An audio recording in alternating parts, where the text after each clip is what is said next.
Welcome back to my YouTube channel. My name is Faith Mabasa and welcome to our new subscribers. Thank you so much for joining this family. I am super excited and very grateful. And if you're new here, please don't forget to click on that subscribe button to join this family. Right. So today, I'm excited. I'm even blushing. But anyway, I still collab. So today I am joined by my amazing husband. His name is ROMEO Mabasa. Or do you want to introduce yourself, sir? No. I mean, give me my flowers while I'm still alive. I mean, I captured the word amazing. Continue. Ooh. Yes. No pressure. You forgot to say that, right? No. There's more pressure. But yeah, I'm so grateful to have Mr. Mabasa on this channel today. So we'll be chatting about our book, actually just doing like a little introduction. So my husband and I, we wrote a book, The Ultimate Relationship Conversation Starter. Yes. So I'll be asking a few questions and pretending not knowing or having an idea what's in this book, but just for the purpose of introducing this book to you viewers out there. But thank you so much, Mr. Mabasa, for making time from your busy schedule to come and grace our channel with your amazing presence. But yeah, thank you so much for being here today. No, thank you so much for having me. It's quite an honor. I've been wanting to be on this channel for quite a while. Wow. I see all the the excitement, the activities around it, and I'm like, oh God, if I can just see myself on the channel one day, Nami talking to the host, that would be awesome. So I really appreciate this time. I don't take it for granted. Thank you. Yes. No, we are really grateful to have you here. Right. So today we'll be having a chat about the book, why we wrote it, and I'll just go through some of the topics that were covered in this book. If you can just take us through some of the topics. We're not gonna go in depth with the book, but just like general highlights about the book. Right. Okay. Thank you very much. So this is a 500-page book, 532, I think, to be precise. The last page is 520. Let's see, 532. Yes. Yeah. So it's a 532 page book, and the reason why we did this is because we find that couples generally, over time, we tend to struggle with the basics of communication. Yeah. And we tend to focus more on the logistics and what needs to be done, but we just never get to you and me. Yeah. We just never get to sitting down and say, hey, let's check in. Are we still good? Are we still married? Are we still together? Yeah. And it's important for us to have these honest, tough conversations. And we cannot, as a couple, we cannot run away from them forever. Yeah. If there's a problem, we either need to find a way to solve it immediately. Otherwise, it builds up, becomes a mountain that we can no longer climb. So I think hence the purpose of the book. But also I like the fact that drawing from your experience and drawing from each other's experiences about how we navigate the book. So I think it's important for us to lead by example, because I find that a lot of couples also are like, we've been married for 20 years, you guys have been married for 3 years, what are you gonna tell us? But you need to understand that every experience comes from certain doing. Either looking at me and the mistakes that I committed in the past, and then using that as a vehicle for best practice and for benchmarking purposes. But it's important for us to sit down and have conversations as a couple and not just focus on you must do this with your partner, because there's a quote in the book actually saying people don't like, I think it's in the back actually, it's in the back of the book, and it says, and this is our original quote, it says, many couples don't like to be told how to manage or run their relationships or marriages, but are more than happy to share their experiences, and thus knowing fully well that their journey will help others. Therefore, our view is that of facilitation. So it's facilitated workshops than blanket conversations where only one person shared their views and experiences. I beg your pardon, their views and experiences, which in turn doesn't suit everyone. Yeah. So we love facilitating conversations. We are not going to sit here and say, we are better, we know better, we don't. But we actually find that through these facilitations, we actually help other couples. Yeah.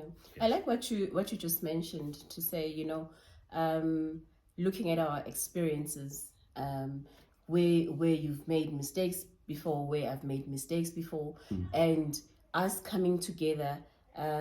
Also, the purpose for this book is to teach, you know. I find that whatever that you go through, whatever that you experience as an individual, it's teaching you lessons. And those lessons, we have learned our lessons, and we are here to say, let us help others. And as Mr. Mabasa was just saying now, that we're not sitting here and saying we are better or we know better, but it's things that we've gone through, and now coming back to this relationship or to this marriage to say, hey, in the past, and I like the honest conversation that we had, even before we got married, to say, this is what has happened in the past with me. And I like the fact that you and I are both very accountable. It's one thing, as couples, if we meet and I like you, you like me, and we sit down and be like, okay, but tell me what happened in your previous relationships. The guy did this and this and this, but what did you do, or what did I do? Take accountability, and say, okay, I think this is where I went wrong, but I have learned, and this is what we actually shared mostly. I like that. I like that, because you will notice that also with us, we never really set and bashed previous partners. Because I find that when I take accountability for me, I can look at where I went wrong. In the book, actually, we wrote, I personally went to a couple of ladies that I dated in the past. And I said, look, I might have initiated that, let the relationship end. But what were your views about me as a person? Now, it really takes a lot for a person to actually go and put yourself as a slaughter on the, as a lamb on the slaughter, actually, and ask people for feedback about where you went wrong. And why did someone also agree and say, oh, you want to end things? Oh, okay, by all means. So which means there are things that you also did that, could have also fueled the fire to allow the person to. So I think it's important as a couple to take the accountability and look at me and saying, what have I done wrong? And how do I change that and make myself a better person? That is good. Actually, you remind me about Pastor Maurice Khadebe, our pastor. He likes sharing that, saying that feedback is actually a blessing. Yes, feedback is a blessing. Sitting back and speak to that person, say, okay, in your eyes, or what were your experiences, or where did I go wrong? And you sit and listen because you want to learn, not because you sitting there and hoping people will just say nice things about you. But it's good to get feedback because it also helps you as an individual to grow. Right? That's true. That's very true. Yes. Is there a specific topic that you like in the book, or you want to start sharing about? Or I know it's a lot, and if I may just add, and I know I'm the one asking questions, but I like to add a little bit. So what I like about how we actually structured the book also is, you don't have to start from page 1. You can pick any topic, and you can start from, let's say, whatever, page 209, and you read that, whatever speaks to you at that moment. So you can start reading from there. So I don't know, is the one you'd like to pick, or? As you say, there's a lot of topics to choose from, but maybe we can go to Lazily in Love. Okay. So there's the Lazily in Love on page 80. So 7. Yes. So maybe if I give a little bit of a context on Lazily in Love, sometimes there are couples who just hit it off the first time. There are no issues. You guys either come from the same backgrounds. You understand the same challenges, the same struggles, the same wins, and the relationship just progresses. Automatically. I beg your pardon, and everybody is happy. But Lazily in Love basically looks at how we get so comfortable that we don't see the need to impress each other. Yeah. You know, most of us are happy to go and impress the church, impress our friends, you know, impress our families, but you and I don't impress each other anymore. You know, I don't make an effort, you know, because everything is just going well. You know, and we just don't have touch points to saying, even though things are going well, how do we make sure that we don't lose focus of what we are trying to build? True. So lazily in love is me sitting here and saying, you know what, I'm happy, everything is going well, you know, I don't have to change anything. And yes, you know, you don't have to fix it when it's not broken. Yeah. But I think the awareness to saying, may I not be the reason why a potentially good relationship ended. Yeah, And you know, you hear people now giving each other, you know, it's not you, it's me. Because someone would have woken up and decided that, you know what, I actually feel like my partner takes me for granted. You know, just because I'm there for them, you know, I pay for this, I do that, I provide this. They actually don't thank me anymore. Yeah. You know, and we're not saying, you know what, you must always be thanked, but it's really the awareness to saying, I will not allow for the relationship, as good as it is, to just start going to waste because I am just too comfortable in my cloud nine that I remember that, by the way, my partner is not with me on cloud nine. I'm all alone. Yeah. So I'm in love and I'm lazily so in love. Everything is fine. And that's why most of us don't even bother to attend sessions anymore because we feel, it's fine, the relationship is okay. We are working. And then, you know, I go and say, you're fine, Muse, you're fine. But I impose it. You are fine. On me, you're not really like asking, but it's like so imposing. It's really the small foxes that will eat the fruits of the garden. And all of us come and say, the foxes just ate 2 fruits. It's not bad. We still have 10. But if you are going to build something strong, even if you are in your happiest moment, be aware that even happy can become sad. Yeah. Yeah. And I like, because remember, so you're talking on self-check, right? Yeah. And this is something that we also did with each other. So sort of self-check in the relationship. Like you're saying that you're sitting there comfortably and you're thinking, I'm happy, everything is going well. And the assumption that your partner is also exactly, as happy as you. Yes. Yeah. So that's why I wanted to go into that. You also need to check in with your partner because you find that I'm on cloud 9, yet you are struggling with something else. Or I might have dropped a ball somewhere and you are not happy. But I am thinking, Mina, the relationship is okay. Yeah. Based on what I'm feeling, but I did not check. You didn't check for alignment. So alignment is very important to say, look, perhaps, you know, we actually did a book review at church and it talks about the seasons of marriage. And, you know, you have winter, summer, fall, and what's the other one? It's winter, spring, summer, and fall, right? And you find that it's possible that both of you could be in 2 different seasons. One of you could be in summer, celebrating, the other one could be in winter because you just don't check in and for alignment. And the 2 things that we do is called the goodness check.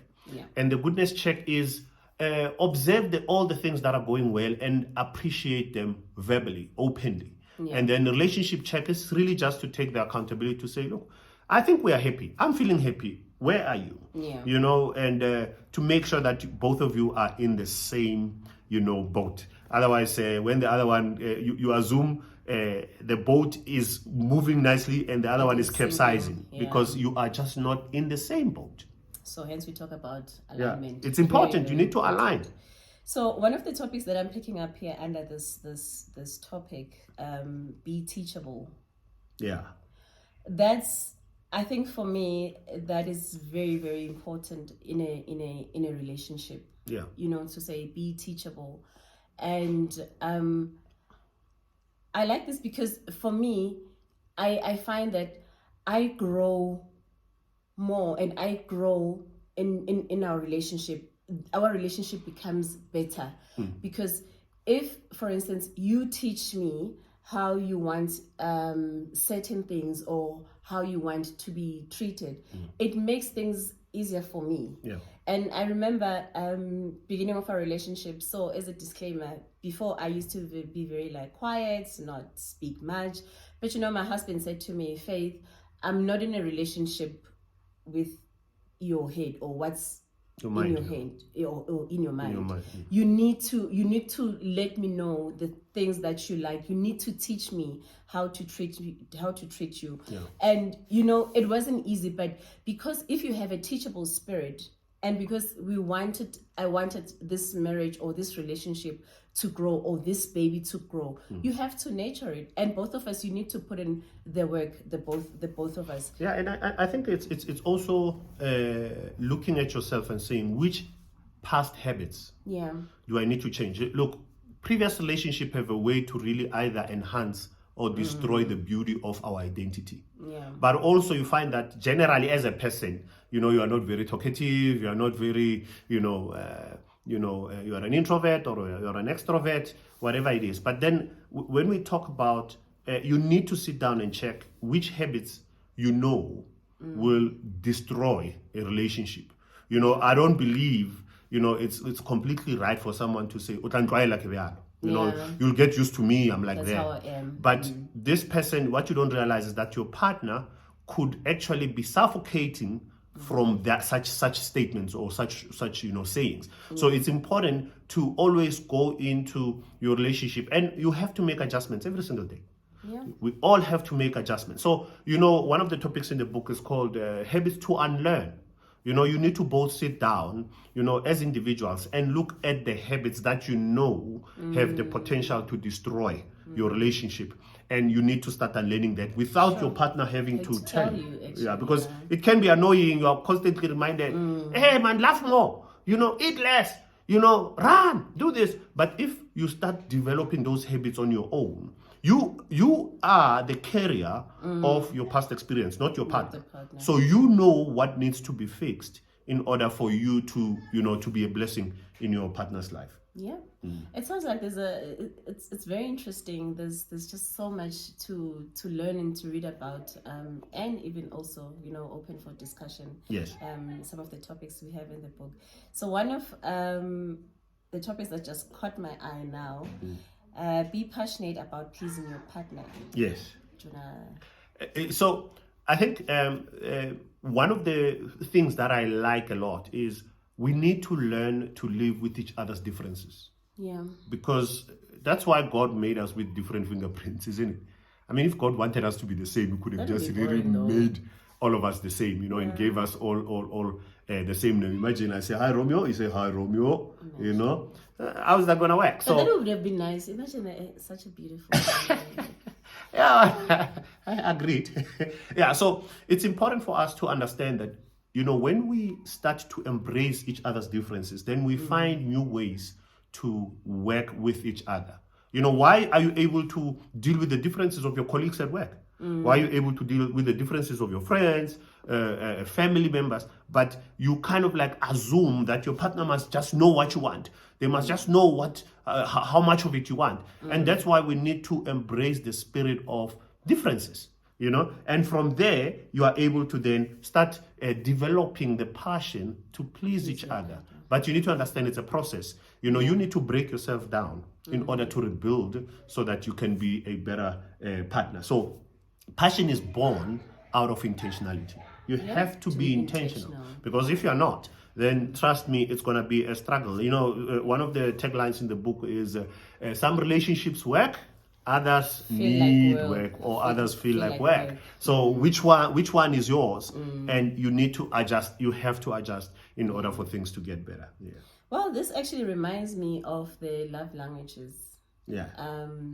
One of my favorite is acts of service. Yes. So for me, this speaks to acts of service as well. To say, be passionate about pleasing your partner. And I like even some of the things that we do for each other, or even here at home, and it doesn't always have to be material. Yeah, it doesn't always require money, because someone's thinking, I'm gonna do this when money comes, and then what if money doesn't come? So nothing happens.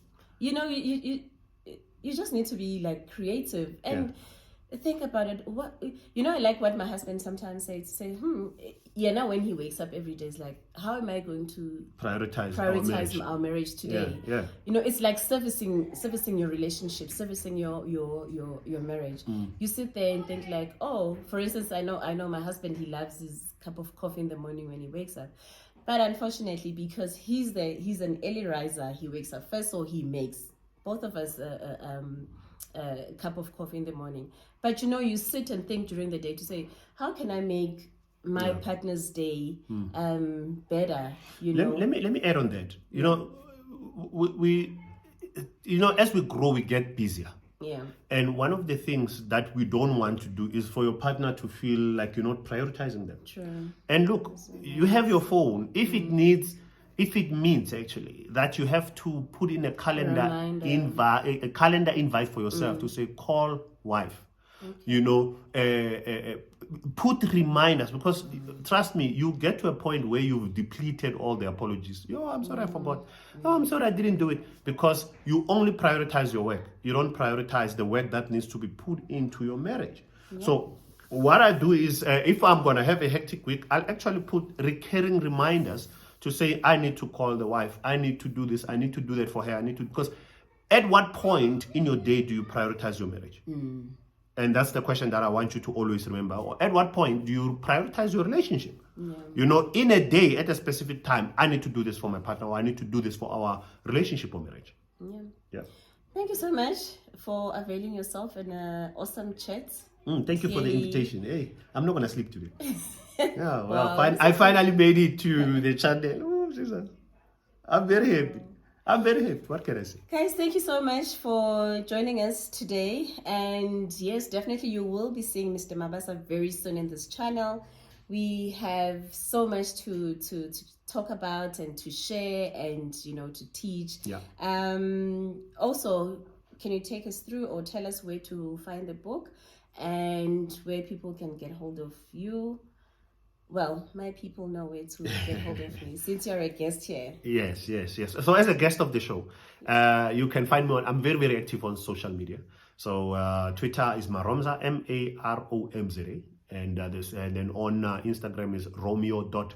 Anyani is my middle name, Romeo.Anyani, and Romeo Mabasa, or Romeo Motivational Speaker Mabasa, on Facebook. And I do respond to my DMs. I do respond to, you know, if you tag me, I will definitely respond. But I definitely want to hear from you. We are also available to come and facilitate relationship sessions, you know, on different topics. But yeah, thank you so much for the invitation. Thank you, sir, for availing yourself and accepting our invitation. So yes, the book, you can get it. A copy, it's 350. Thank you so much, and that will be all for today. And keep well. Don't forget to subscribe and share this video. You can share it with either your families, your friends, anyone, any other couple that is out there who might really benefit from this chat. I'm looking forward to having Mr. Mabasa again on this channel very, very soon. I'm gonna start charging. Wow. Yeah. Nice. Imagine you wake up and you find an invoice on your. I bring your tea with an invoice. Well, because I value you know, your inputs and your work. Yeah. I won't mind paying it. So. I don't come cheap. I know. This guy is very expensive. But thank you so much, family, and see you very soon in the next video. Take care. Bye. Thank you, baby.